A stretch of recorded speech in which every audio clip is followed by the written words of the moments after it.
मेरे इस चैनल पर आपका स्वागत करते हुए मुझे आज अपार खुशी हो रही। वजह, आज वास्तुशास्त्र का जो एपिसोड तैयार हो रहा है वह आपके भविष्य से जुड़ा हुआ। आखिर भूखंड के किस कोने में कौन सा उपाय करें कि हमारा पुत्र बहुत प्रभावशाली हो, हमारे घर का चिराग, हमारे घर का कुल दीपक पूरे संसार में सूर्य बनकर रोशनी बिखेरे और हमारे कुल का नाम रोशन करे। इतना प्रभुत्व पूर्ण संतान हमारे घर में कैसे उत्पन्न हो, इसका वास्तु सम्मत क्या उपाय है, आज इसी की विवेचना करेंगे। ईशान के बारे में कहा गया है कि यहाँ से नित्य प्रतिदिन सृष्टि को देखने के लिए, सृष्टि को कंट्रोल करने के लिए, अपने भक्तों को आशीर्वाद देने के लिए, और जो भक्त कुमार्ग पर चले गए हैं उन्हें पनिशमेंट करने के लिए ईश्वर का आगमन ईशान से ही होता है। इसलिए ईशान को हमेशा साफ सुथरा रखना चाहिए। उत्तर और पूरब के कोण को ईशान कहते हैं।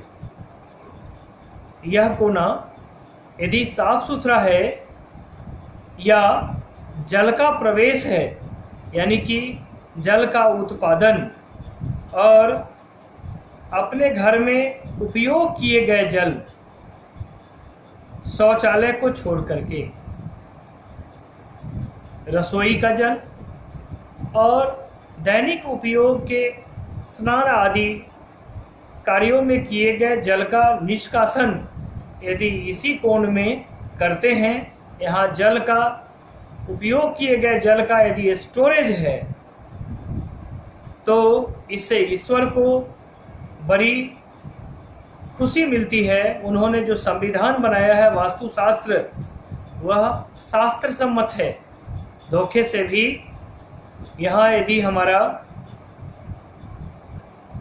भवन है, कोई ऊंचा चार दीवारी है, यह कोना यदि कटा हुआ है, यह कोना, इस कोने पर यदि हमने सीढ़ी बना रखा है, हम यहाँ झाड़ू रखते हैं, हम यहाँ बेकार परे कल पुर्जे रखते हैं, यहाँ कूड़ा करकट रखते हैं, यहाँ पर बिजली के पोल हैं, खंभे हैं, तो मान के चलिए यह कोना दूषित हो गया हुआ है।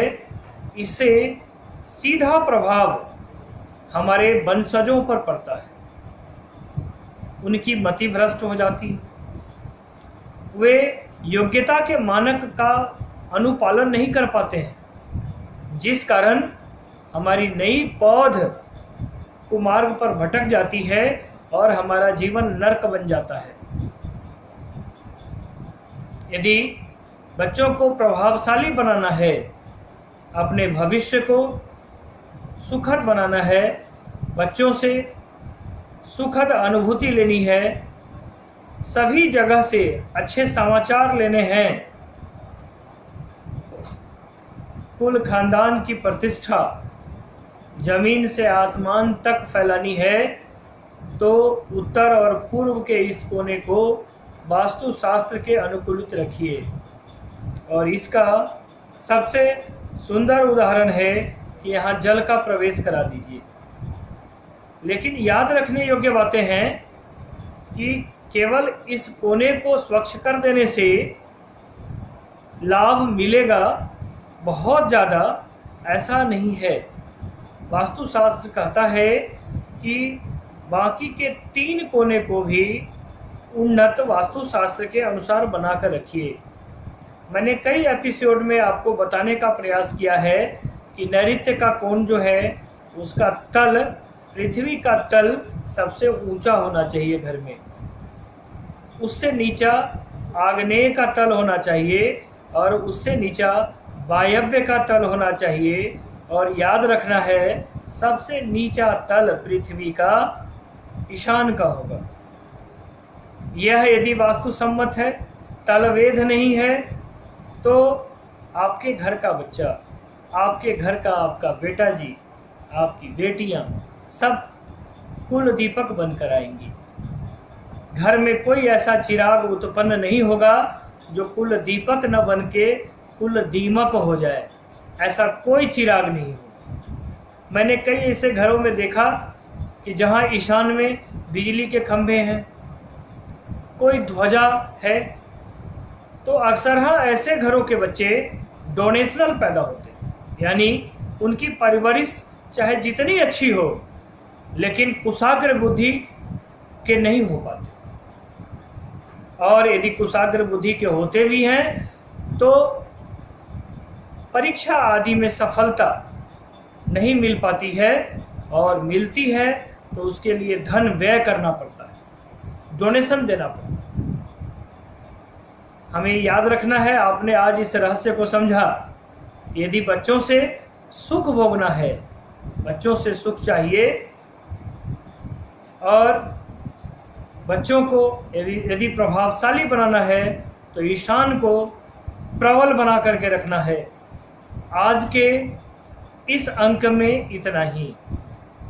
फिर नई नई शुभकामनाओं को लेकर के आपके विचारों को जागृत करने के लिए कल फिर आऊँगा। आज विदा लेता हूँ। जय जानकी मैया।